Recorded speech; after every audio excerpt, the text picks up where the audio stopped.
Okay, so I'm going to do my presentation on Arizona State University. 可能你哋會有好多學生唔知道 Arizona 喺邊度啦，咁而家喺度介紹先。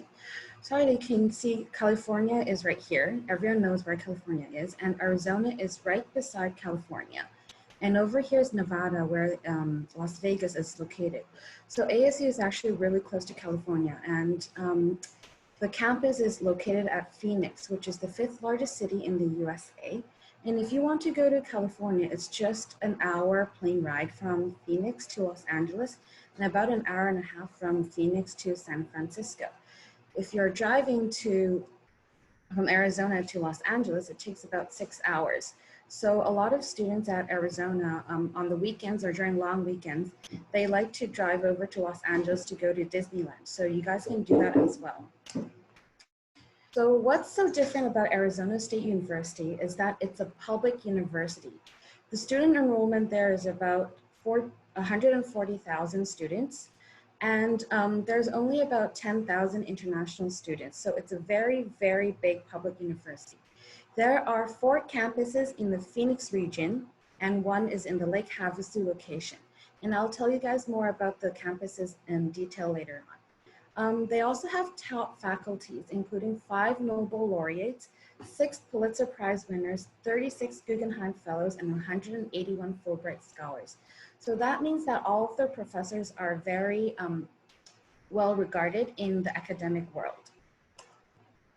So ASU offers a lot of different majors for students to choose from, including business, design and arts, engineering. They also have journalism and law, nursing as well, and education at Teachers College.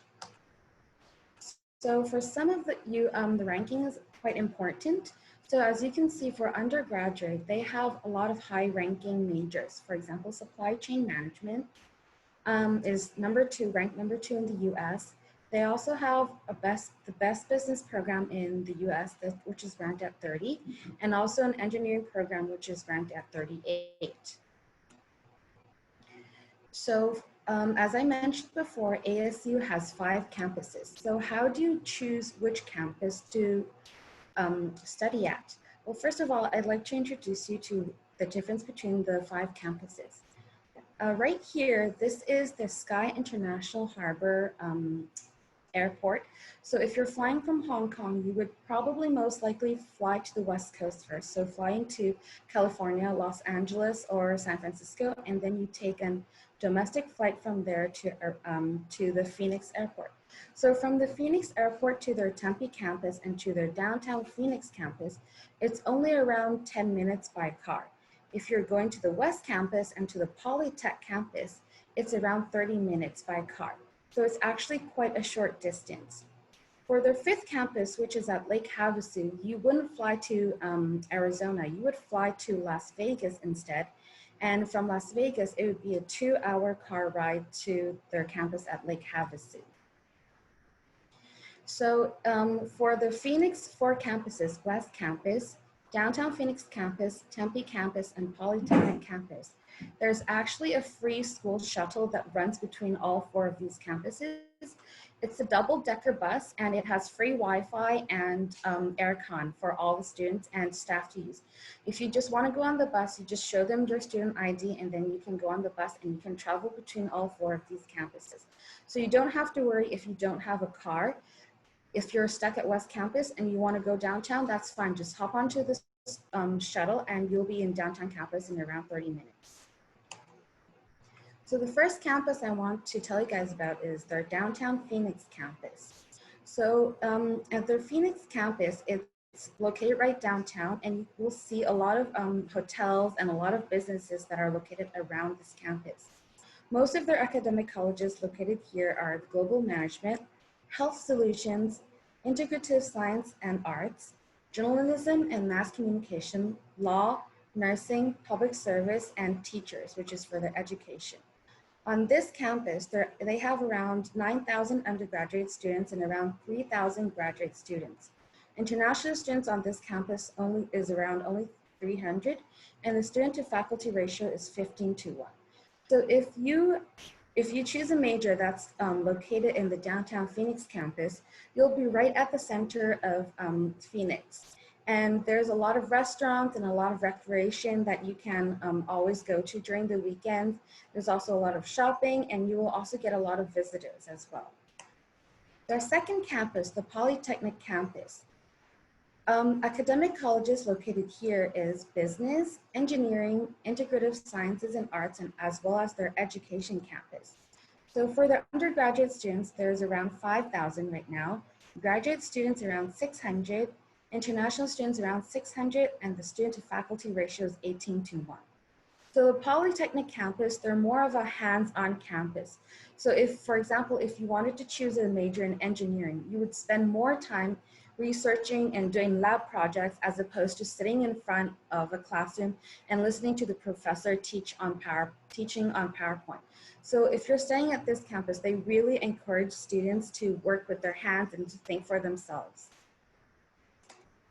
The Tempe campus is the biggest campus located in Arizona State University. As you can see, they have a lot of the academic colleges, which include business, design, arts, engineering, liberal arts and sciences, sustainability, and education as well. For their undergraduate students, that right now they have around 45,000 students. Graduate students is around 10,000. International students, they have a lot more here just because a lot of international students like to choose business and engineering majors, which are located in the Tempe campus. And the student to faculty ratio is around 20:1. As you can see in this picture, the Tempe campus is quite large and they have a lot of palm trees and grass in this campus. So even though Arizona is technically located in a desert, you don't feel like you're in a desert because it's not just all sand. You actually see a lot of green around there as well. And Tempe campus is also very close to downtown. And as I said before, this campus is the largest campus. I think if you're walking from one end of the campus to the other end, it'll take around maybe half an hour. So that means the campus is very spread out. So there will be also shops and restaurants all throughout the campus. So you will have a lot of things to do as well. Their West campus is more of like a small liberal arts college. And they also have business and global management majors here as well. The undergraduate students is around 4,500 students, and they have around 400 graduate students here. And the student to faculty ratio is 12:1. Personally, West Campus is my favorite campus because if you enjoy a slower pace of life, this would be the good campus to choose. And it's very green and you can see a great view. From this picture, it's actually right in front of their gym. So if you're working out, you can actually see beautiful campus along with the rolling hills in the background. The pathway selection is also at West Campus. Their last campus at Lake Havasu City, which is a 2-hour car ride from Las Vegas. So what's so special about this campus is that it's quite small. They only have around 150 undergraduate students and they don't have any graduate students at all. There's only around 6 international students, and I recall, I think 2 or 3 years ago, there was a Hong Kong student who was actually studying at Lake Havasu City, and he was studying criminal justice. So we asked him why he wanted to study at Lake Havasu City since it's a smaller city compared to Hong Kong. And he said that it's because he loves how Lake Havasu is so chill as opposed to Hong Kong where it seems like everyone's rushing all around. And Lake Havasu City is a very tourist-friendly city. The original London Bridge was actually shipped over from London, and they rebuilt it here at Lake Havasu City. And they have a very, very large man-made lake right here. So during the summer and whenever the weather is nice, you can always go boating or kayaking or even scuba diving in this lake. So they really encourage students to go outside and enjoy the nature. So the programs available at Arizona State University are undergraduate, graduate, undergraduate transfer, and they also have pathways as well as English programs. So they have over 350 bachelor degrees and majors. The most popular degrees would be fine arts, business and engineering, as well as education. So global launch would be for their pathways geared towards undergraduate students.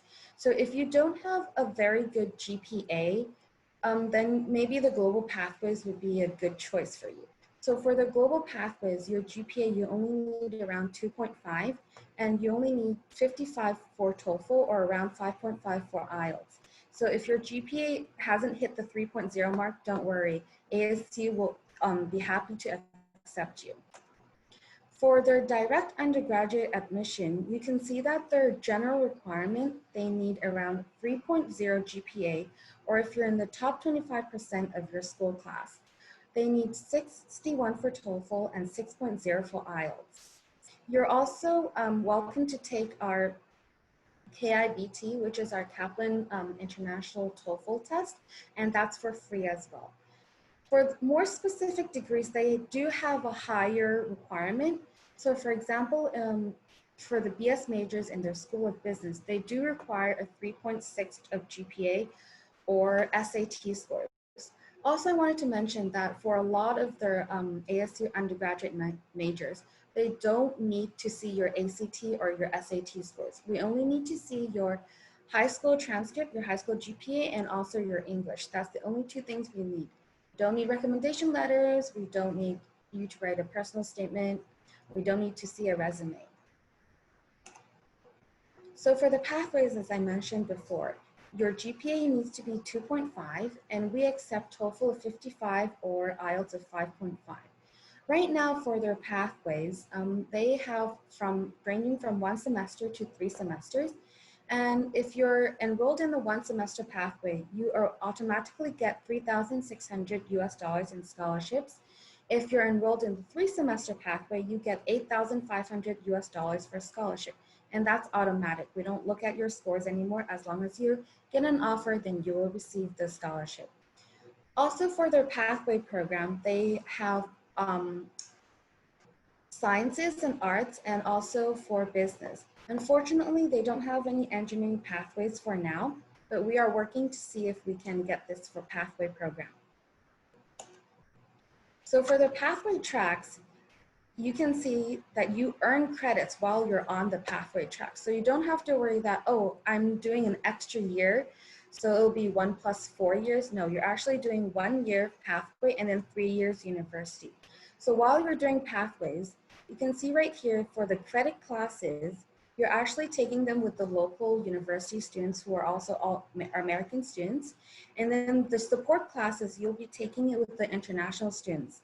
So during the support classes, you'll have a smaller classroom size, and you'll have teachers who know how to work with international students, especially if you have a little bit of a language barrier. They're specifically trained to teach you, international students and help them overcome the language barrier.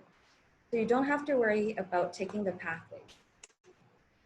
For the pathway highlights, you can earn up to 26 transferable academic credits, and it's reduced pressure because normally a direct undergraduate entry is around 2 semesters, which is 8 months. If you're taking the pathway for 3 semesters, it's 12 months. So that means you get a longer time period to do the same amount of work. So you're not feeling as pressured. You also get access to on-campus housing, and you progress into year 2 of a bachelor's degree. And there's also language and academic support classes, which you usually don't get if you're a direct entry student. If you're looking to transfer into ASU, so for example, if you're studying at a community college in the US and you already have received an associate degree, ASU also takes transfer admissions. The requirements are also quite friendly. So you only need a GPA of 2.5, or if you're looking to transfer into their business school or their engineering schools, then we would need a GPA of 3.0. Your undergraduate credits, we would see around 24 to 64 credits, which are transferable. And we also need a TOEFL of 61 or an IELTS of 6.0. If you do hold an associate's degree from a US accredited community college that's based in the US, then we don't need to see your TOEFL or IELTS score. You can just use your associate degree to waive the language requirement. For direct graduate admission, their general requirements are around 3.0, TOEFL is around 80. And as you can see, there are also higher requirements over here. So if you don't manage to reach the TOEFL scores or IELTS scores that I mentioned before for direct entry to undergraduate or even to their pathway programs, then you can also take their intensive English program right here.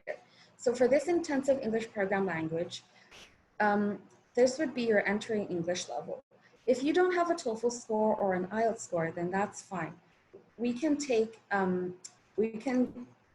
you can take the KIBT, or you can take the online placement test, which will tell you how many semesters of the intensive English program that you will need to take. So for example, if you are around a TOEFL score of around maybe, let's say 53, then you would be taking 2 semesters of the intensive English program. And as long as you get an advanced 2 with B-, then you can get into an ASU undergraduate major, and we won't need to see an IELTS or TOEFL score anymore. So for student housing, they guarantee housing for all incoming freshman students. So you don't have to worry about where you will be living, don't have to worry about having to find accommodation off campus. They guarantee housing for all of their freshmen. And also their housing is a little bit different from what you would normally see at a US university. ASU's housing for freshman students, they group them by majors. So if you're in an engineering major, then your roommates and all of the students who are sharing the same dormitory with you will be engineering majors. The same with business majors, the same with education majors. That way you will have a starting point to start conversation with your roommates, and you won't feel so weird about talking to a stranger. Also for the housing, you have a meal plan. So they have cafeterias that are dotted all around their campuses.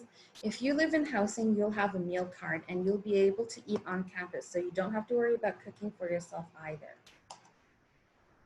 So for the scholarships, like I mentioned, for the pathways, it's an automatic scholarship. If you're applying for a direct undergraduate program, if you reach their TOEFL and their GPA minimum requirement for a scholarship, then they'll automatically give you that scholarship as well. Of course, you're also welcome to apply for any other ASU scholarships that they offer, but the merit scholarships that I've told you about, those are automatic. You don't need to send in a separate application requirement for that. So if you're ready to apply, remember to talk to Kitty, and she'll teach you how to apply to our ASU. And if you have any other questions, feel free to ask me or ask Kitty.